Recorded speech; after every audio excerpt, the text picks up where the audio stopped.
sample of the Alphorn, and just in case you don't know who we are, you introduced us David and Lisa Lang, and I've been a member of the Cedar Falls DAR for 32 years, and David Lang is my husband, and he just recently joined SAR about a month ago, so he's excited about that.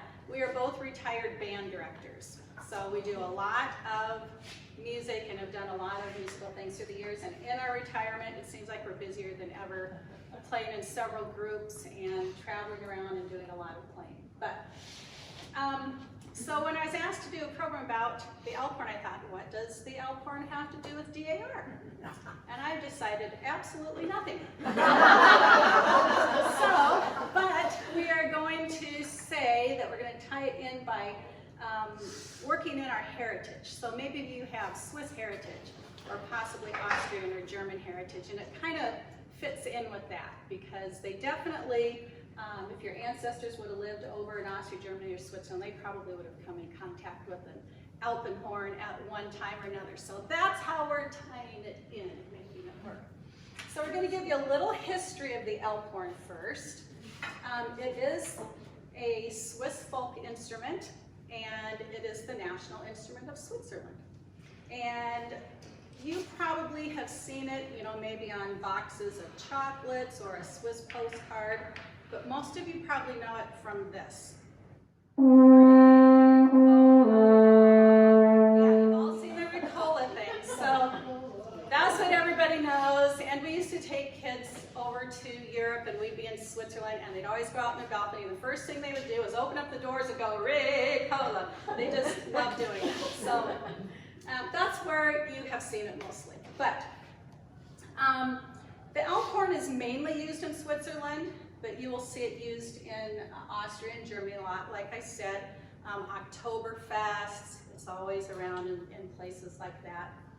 But originally, it first made its appearance on the scene about mid-1500s.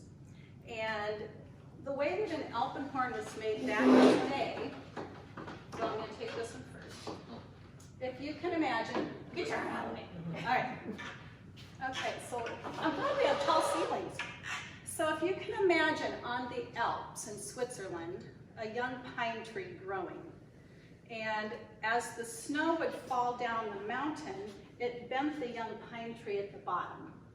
And so you had the weight of the snow, and it made that kind of curve in the tree, and then they would chop it down there. So you had this little curve at the bottom. That's how they originally started. And then what they do is they would carve out the insides to make the horn, and they usually carve it out about between 4 and 7 millimeters thick, so it's very thin. And it's usually made of pine, but sometimes today they make it out of whatever there is. It's mostly pine, but we've even seen olive wood Alpenhorns, and that's kind of weird. And then what they do is, you know how wood swells and gets dried out and it gets swollen different times of the year? What they have done is they wrap it with this rattan to kind of keep it more intact and keep it from cracking, because otherwise, as it swells and it does all that, it's going to break the wood and it doesn't work.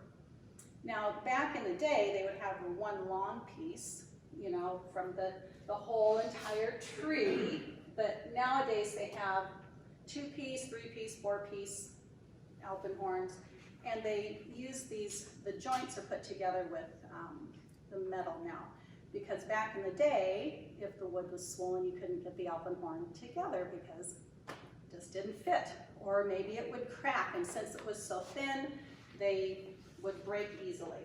So now they have it where it breaks into these pieces, which is great for traveling because this does not fit into a car otherwise. And we just have these little packs and you just throw them on the shoulder. So once this is all put together, this is about 12 feet long, roughly, is what an Alphorn is. So you might have noticed that there's no keys on the Alphorn, there's no valves, buttons, anything like that. So that makes it a natural horn. So if you can kind of think of like a bugle, where they go, there's not pressing any buttons, it's kind of the same deal with that. So this is just a natural horn. it only has so many notes on it because of that, since there's no buttons or valves or anything. So David's going to kind of just play some of those. There's 16 notes on an Alphorn. 16, is that right? Yeah, 16.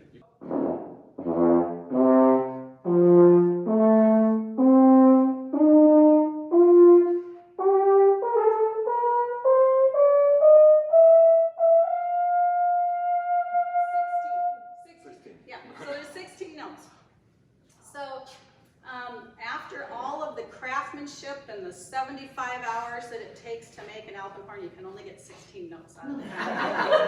So you can kind of compare then with the notes that we can get on an Alphorn with kind of the white and the black keys of a piano.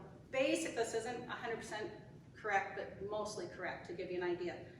The white keys and the black keys on a piano, basically the Alphorn can't play any of the black key notes, all like the sharps and the flats and stuff, if you know that business.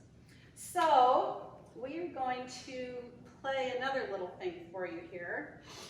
The Swiss really like what's known as the Alphorn Fa. If you can think of do, re, mi, fa, sol, la, ti, do, so that fa note.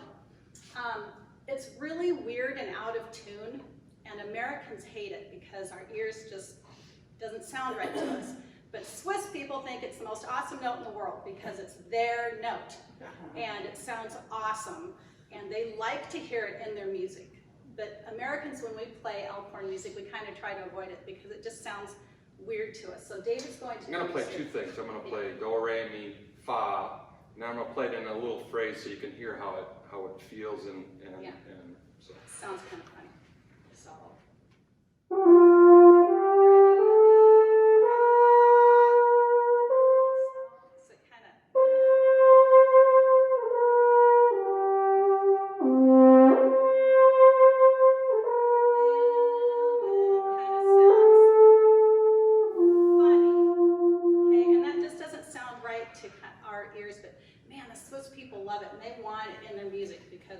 They like to say it's their note.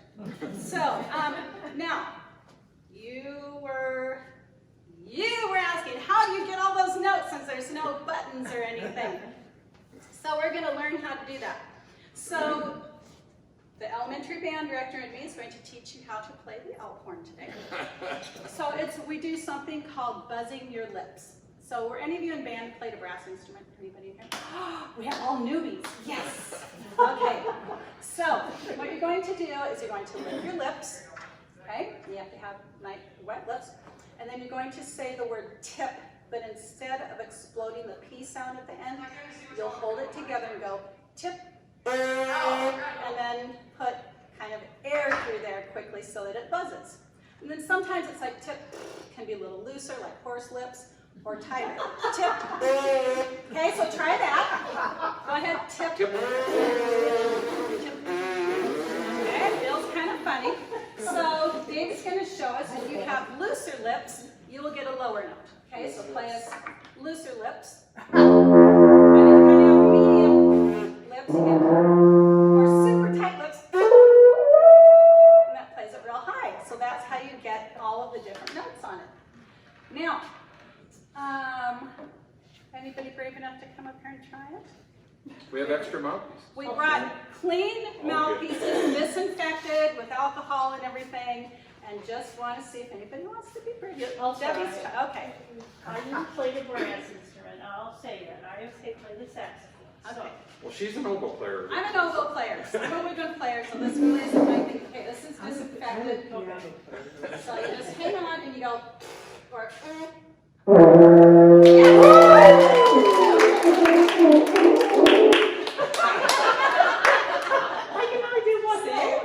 that's better than no notes.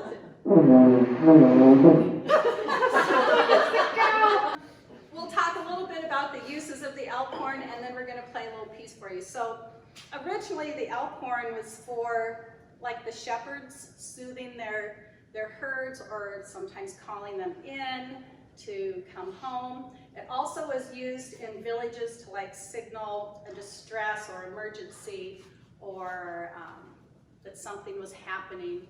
And also like from up on a high Alps down into the valley, they could communicate, or they could communicate across the valley from different mountains to mountains.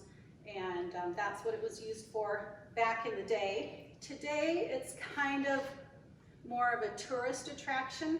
So if you go over to Switzerland, you're probably going to be seeing, well, not probably, you will be seeing Alphorns in the streets. They have groups of people playing them. People will put them on their back and carry them up into the mountains and play up there. And the image of an Alphorn will be on every single Everything souvenir that that you you can find. Yeah, Alphorns are everywhere. So besides, you know, seeing them everywhere like that, they also are played at contests. They have like worldwide contests where people will come and have competitions to see who's the best Alphorn player in the world. There are many things written for Alphorn now because everybody considers it a real instrument now rather than just a folk instrument. So they have orchestral accompaniments where they're featured and band pieces. And David and I play in a group. Some of you heard that. It's called DTKK. We play down in the Amana colonies in the summer and all the way through Oktoberfest. We do the Iowa City, Des Moines Oktoberfest, a bunch of those around. We always play with this band featured as a duet. And so that's fun. And it's just a kind of a fun instrument to play that is unique. And It always draws a crowd. It draws a crowd, and everybody's like, more Alphorn. There's like these guys that stand up all the time and ask for more.